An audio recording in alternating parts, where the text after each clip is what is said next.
kita semua. Puji syukur kepada Tuhan yang sudah memberkati dan melindungi kita sepanjang hari pekerja kita yang sudah berlalu. Dan pada saat ini bersama dengan saya di sini ada Elder Joseph, juga ada Fairy, juga saya sendiri sebagai moderator pada hari Sabat ini.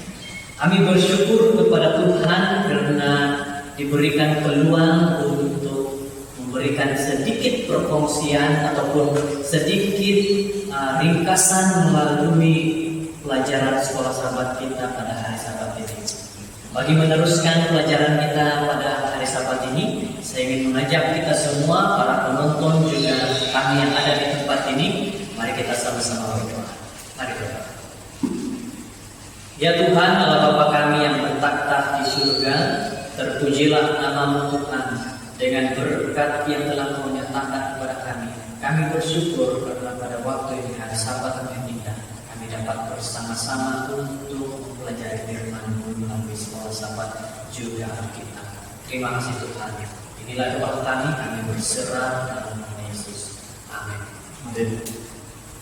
Saudara-saudara, pada hari Sabat ini firman Tuhan ataupun tajuk sekolah Sabat kita adalah hiburkan umatku.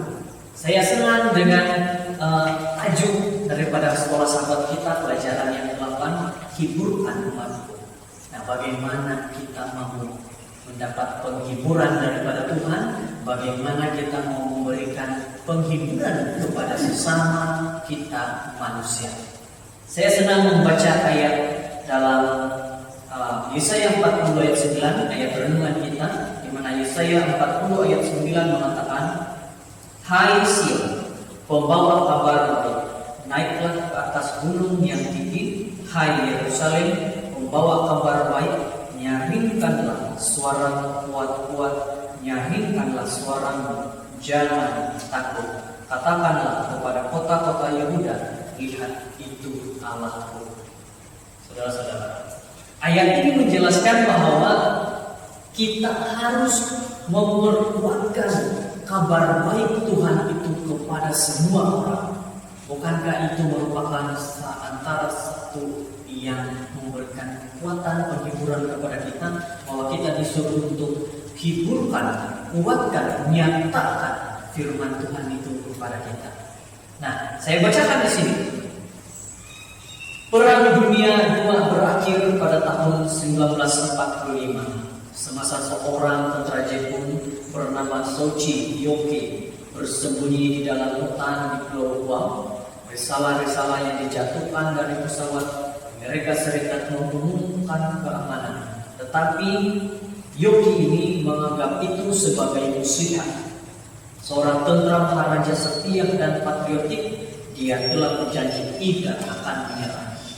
Nah, oleh karena dia tidak mempunyai hubungan dengan mana-mana masyarakat, dia hidup bergantung kepada apa saja yang dia temukan di hutan. Satu keadaan yang serba kekurangan dan sukar. Pada tahun 1972, 27 tahun setelah berakhir Perang Dunia II, beberapa pemburu menemui Yoiko. Ketika dia sedang memancing, dia hanya diam dan hanya setelah itu dia mengetahui bahwa kabar tentang nama itu benar. Yoiki masih melalui kehidupan dalam serba-serbi kekurangan dan tekanan berdekat-dekat lamanya. Bukankah itu dari Perang Dunia yang kedua sehingga tahun 72 dikatakan 27 tahun dia masih berada dalam kerisauan. Dia tidak percaya dengan apa yang jatuh daripada langit. Surat-surat dikatakan sudah aman, sudah boleh berbahagia, tapi dia tidak percaya. Nah, pelajaran sekolah Sabat kita pada hari Sabat ini ingin mengatakan tentang kata-kata Yesus yang menghiburkan. Nah, saya ingin bertanya pada dua orang elder yang bersama-sama dengan kita pada waktu ini, beberapa pertanyaan yang mungkin memberikan jawaban-jawaban kepada kita. Nah, saya ingin bertanya terlebih dahulu kepada Elder Joseph. Elder Joseph ini dia elder di gereja Kinapas Dia sebagai elder pentakbir, dan mari kita dengar apa yang ingin dia jelaskan kepada kita pada hari Sabat ini. Pertanyaannya seperti ini. Jelaskan maksud di dalam ayat Yesaya 42 ayat 1 dan 2. Kenapa itu begitu penting pada zaman ini? Bagaimana dia? Kenapa ayat ini begitu penting? Silakan. Oke, terima kasih Pastor.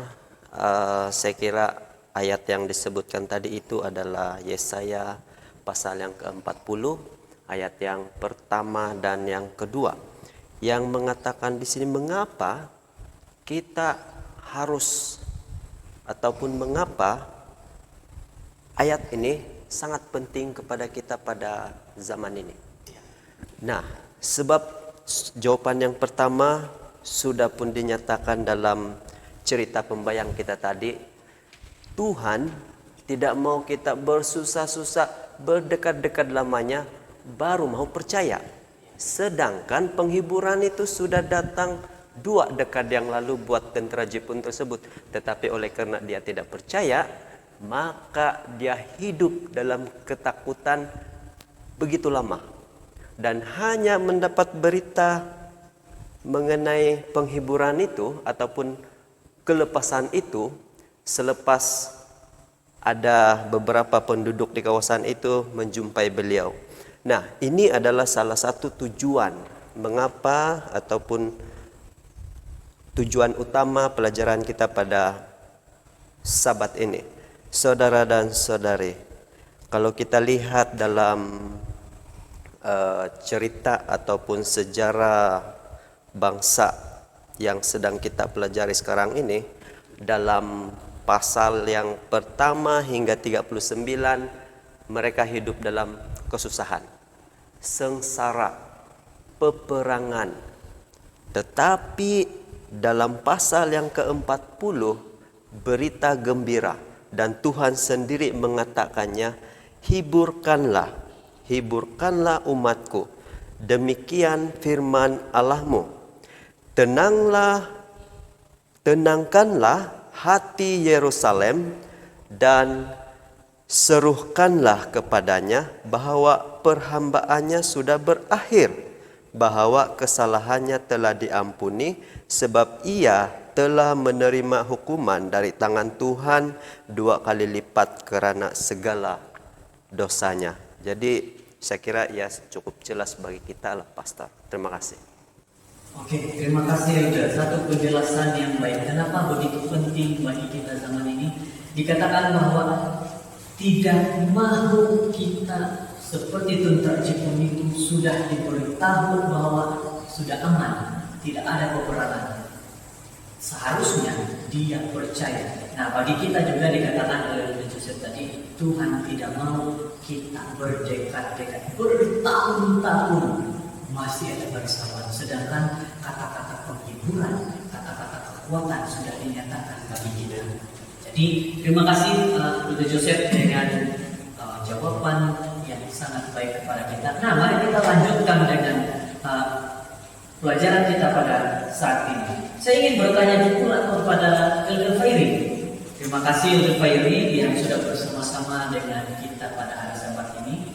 Dia adalah Elder bagi gereja Sunsum, Elder Pentakbir di gereja Sunsum. Puji syukur dapat bersama pada waktu ini. Nah, pertanyaannya seperti ini yang ingin kita dengarkan sama-sama penjelasan. Apakah arti janji Alkitab tentang mengakhiri janji penderitaan bagi kita saat ini? Apakah janji itu memang berguna saat ini? Janji Tuhan yang dinyatakan kepada kita apakah akan berguna benar-benar bagi kita? Oke, persilakan. Oke, selamat hari Sabat kepada semua. Terima kasih kepada Pastor. Oke, berkenan dengan soalan tadi, di mana apakah arti janji Alkitab yang tentang pengakhiran janji penderitaan bagi kita saat ini? Oke, apakah janji itu memang berguna sekarang? Oke, pertama-tama kita harus tahu apakah maksud janji itu. Oke. Janji dari Tuhan itu sangat berbeza daripada janji seorang manusia. Janji dari Tuhan itu memang akan ditepati, dan sebaliknya kalau janji daripada manusia terkadang ianya betul atau salah kebiasaannya. Oke.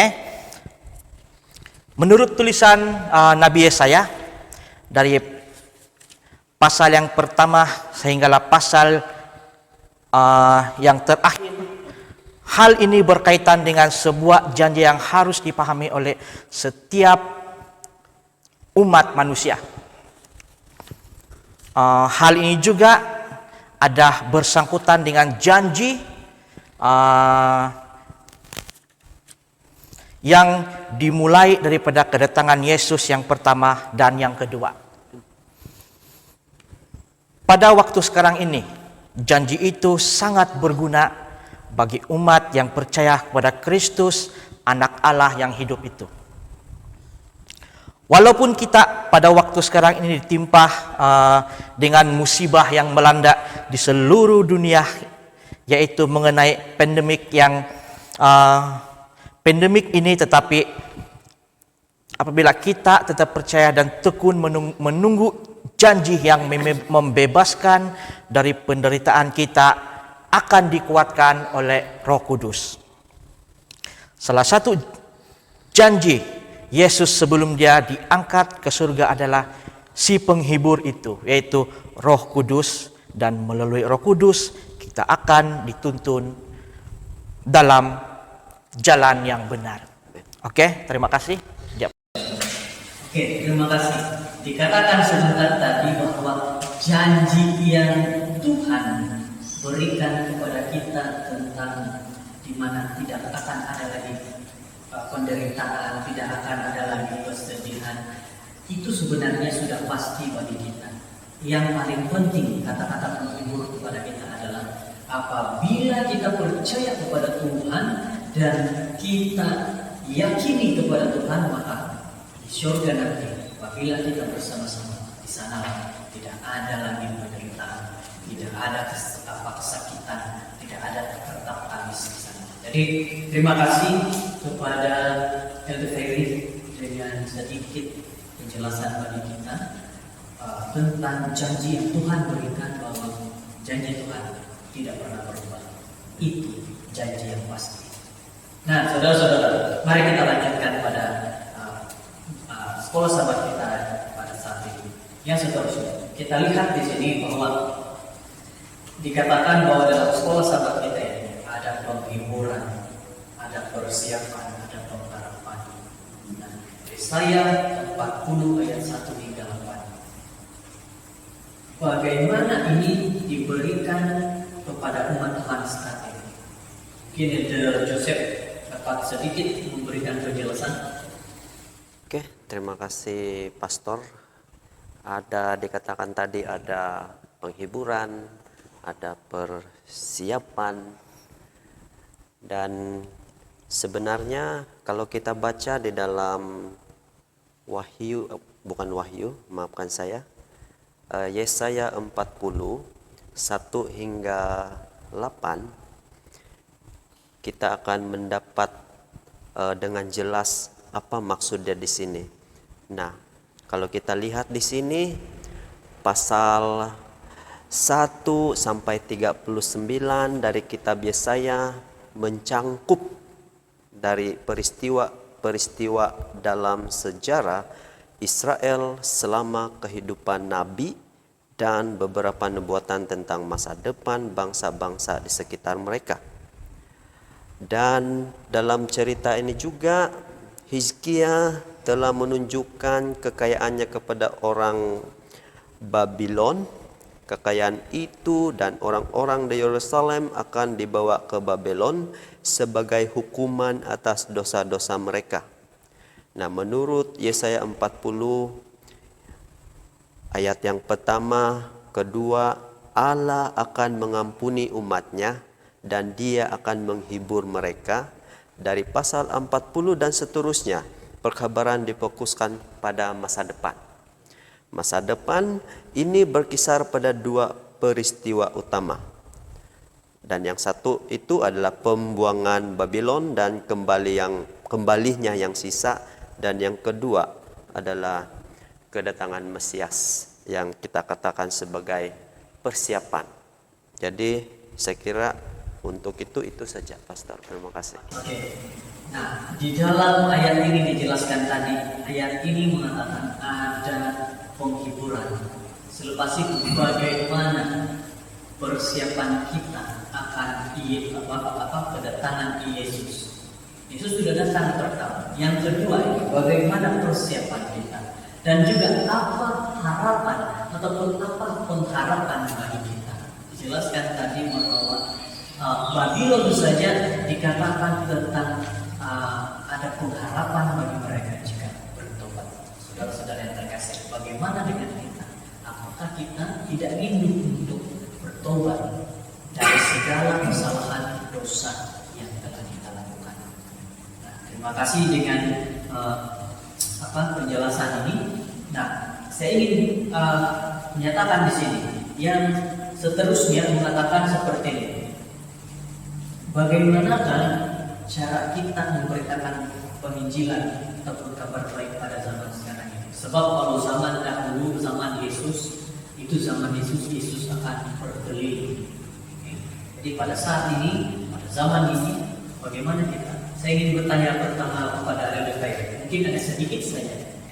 Terima kasih sekali lagi kepada Pastor mengenai dengan cara yang bagaimana kita memberitakan penginjilan kabar baik pada zaman sekarang ini. Oke. Bagi pendapat saya, pada waktu yang genting ini kita memang harus wajib mengabarkan kabar baik kepada semua orang. Namun kita semua tahu bahwa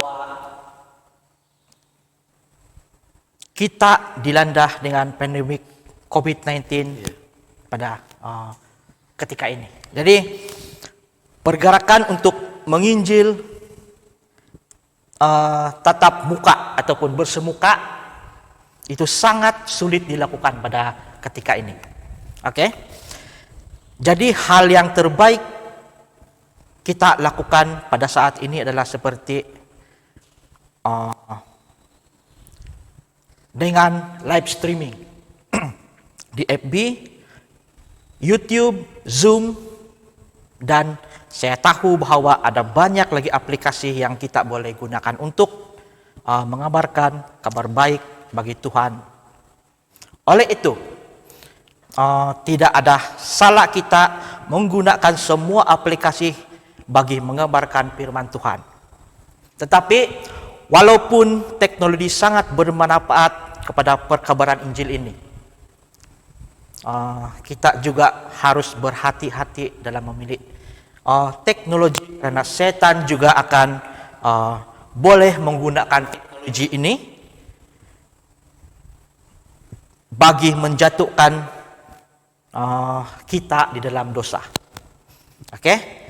Jadi saya tekankan bahwa teknologi ini sangat baik untuk digunakan, namun kita perlu juga berhati-hati supaya tidak terpisong dengan teknologi ini. Oke, itu saja. Oke, terima kasih Elder dengan sedikit penjelasan. Nah, saya ingin bertanya pula Elder Joseph. Mungkin ada pendapat? Ya, terima kasih. Saya sangat bersetuju dengan apa yang sudah dinyatakan oleh Elder Peri sebentar tadi. Sudah tentunya pada keadaan dunia kita yang memang tidak mengizinkan kita berbakti sepenuhnya di gereja kadang-kadang, dan sudah pun kita lalui, dan banyak aplikasi yang keluar untuk mempermudahkan kebaktian kita, dan saya boleh katakan sebagai salah satu medium untuk penginjilan. Nah, mungkin ini adalah cabaran terbaru buat kita, bagaimana, sebab tidak semua tempat ini kita boleh capai dengan kemudahan tersebut. Tetapi apapun kita tidak harus berhenti. Kita harus teruskan dengan apa yang kita boleh buat, dengan apa yang kita boleh laksanakan, kita buat.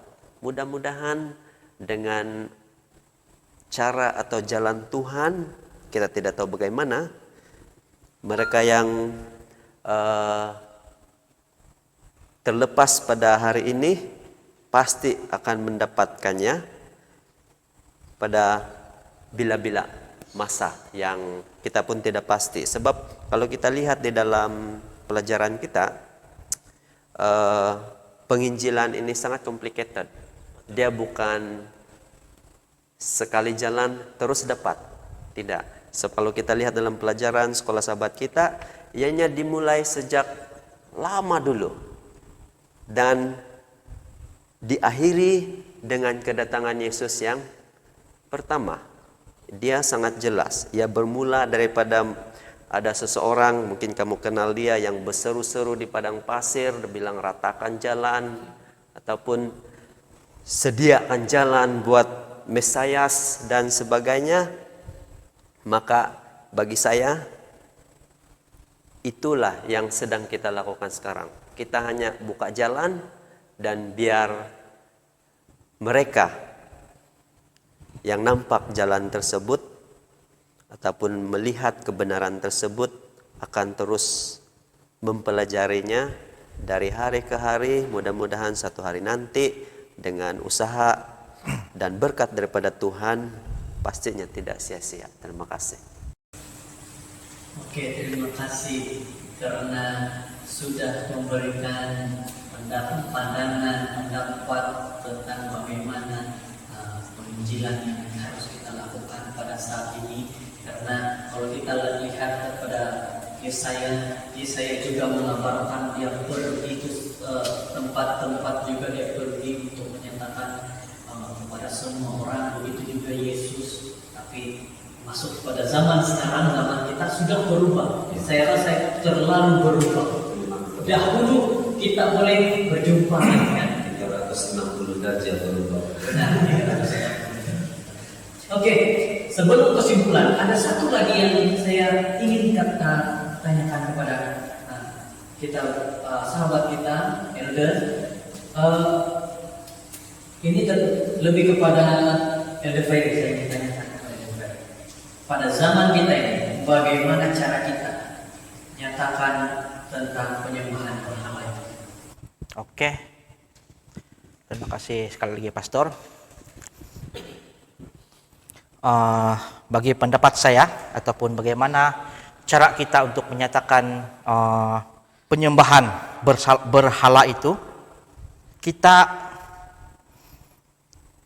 harus mengerti apakah itu maksud yang dikatakan berhala itu. Oke, berhala ini menghancurkan hubungan yang unik dan intim dengan Allah. Penyembahan berhala pada zaman dahulu percaya bahwa mereka menyembah makhluk ilahi yang sangat kuat lewat patung ataupun simbolnya. Oke, penyembahan berhala yang merupakan Allah lain melanggar hukum yang pertama, yaitu jangan ada padamu Allah lain di hadapanku.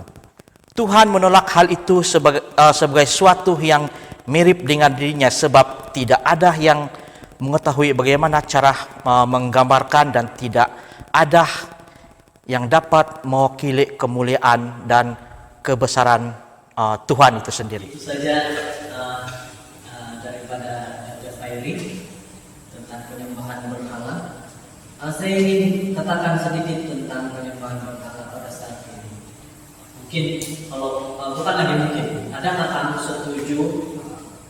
Dari sini adakah kamu setuju bahwa kalau kita terlalu lebih mengutamakan contoh dia, kita punya keminatan ataupun kita punya hobi itu seperti contohnya bermain bola. Okay? Kita bermain bola sehingga hari Sabat pun kita sanggup bermain bola, lupa. Adakah itu kita bolehkan sudah menyembah kepada satu berhala? Bagaimana? Mungkin Siapa Elder Joseph, bagaimana? Kenapa masih contohnya main bola ya? Ya, terima kasih Pastor. Semestinya kalau kita sudah menduakan masa kita dengan Tuhan, saya rasa itu bukan lebih kurang berhala lagi, tetapi ia memang berhala. Sebab sudah 6 hari lamanya. Saya kira kalau 6 hari itu bermain bola, saya rasa sudah cukup puas. Jadi mengapa harus ada lagi ataupun harus kita masih bermain ataupun masih berkeinginan? Sebenarnya berkeinginan saja ya sudah sesuatu yang berhala bagi saya, sebab dia sudah mengganggu kita punya fokus kepada kekudusan hari Sabat. Jadi saya kira itu sudah kira berhala. Oke, terima kasih Elder Joseph. Saya juga ada mungkin contoh yang seterusnya. Tadi kalau tentang bola, saya ingin berikan contoh tentang permainan di telepon. Sekarang sudah zaman telepon, sudah zaman laptop. Bagaimana pendapat daripada Elder Fairy tentang permainan di telepon ini? Orang katakan, oh game online. Bagaimana itu? Setelah 6 hari kamu bermain, hari Sabat kau lupa, masih juga tetap main. Oke, terima kasih Pastor.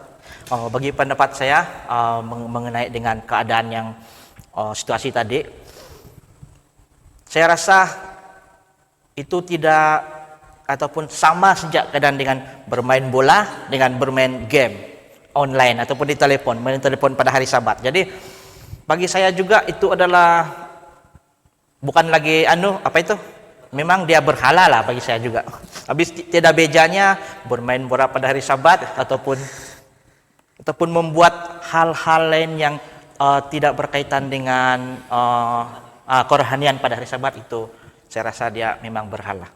Oke, terima kasih kepada dua elder kita sudah memberikan ide mereka yang sangat baik. Sebenarnya ada banyak contoh lagi kalau kita mengatakan tentang penyembahan berhala. Kalau dalam pelajaran sekolah Sabat kita berkata tentang penyembahan berhala pada zaman Yesaya, tapi pada zaman ini penyembahan berhala itu lebih kepada komunikasi ataupun media, lebih kepada itu pada saat ini. Saudara-saudara yang terkasih, terima kasih kepada dua sahabat saya, Elder Fairy juga Elder Joseph yang bersama-sama. Saya ingin berikan sedikit kesimpulan bagi kita pada saat ini. Saudara-saudara, melalui Yesaya, Tuhan memberikan penghiburan kepada mereka yang telah menderita. Begitu juga kepada kita saat ini kalau kita menderita bersedih. Masa kesusahan mereka telah berakhir dan Tuhan kembali semula kepada mereka. Gantinya, apabila merasa putus asa dan bingung, mereka boleh mempercayai Tuhan untuk menggunakan kuasa kreatifnya bagi mereka. Saudara-saudara yang terkasih dalam Tuhan Yesus, Alkitab ini yang saya pegang, yang saudara-saudara ada, begitu juga para elder kita, menyatakan segala kata-kata penghiburan, kekuatan bagi kita.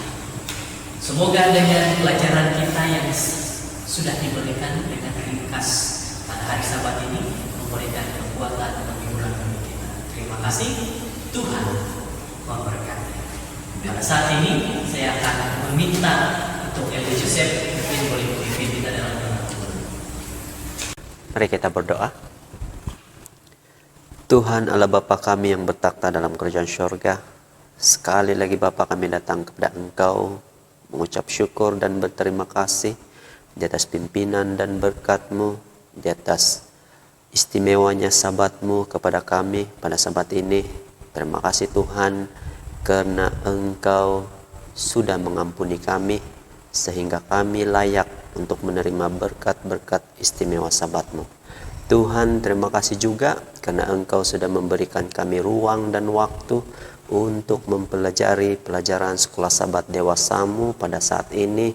Dan terima kasih juga Bapak karena Engkau memberkati pendeta kami dan kami yang ada di sini dan semua umat Tuhan di mana saja mereka berada, agar diberkati dengan berkat-berkat yang istimewa juga daripada syurga.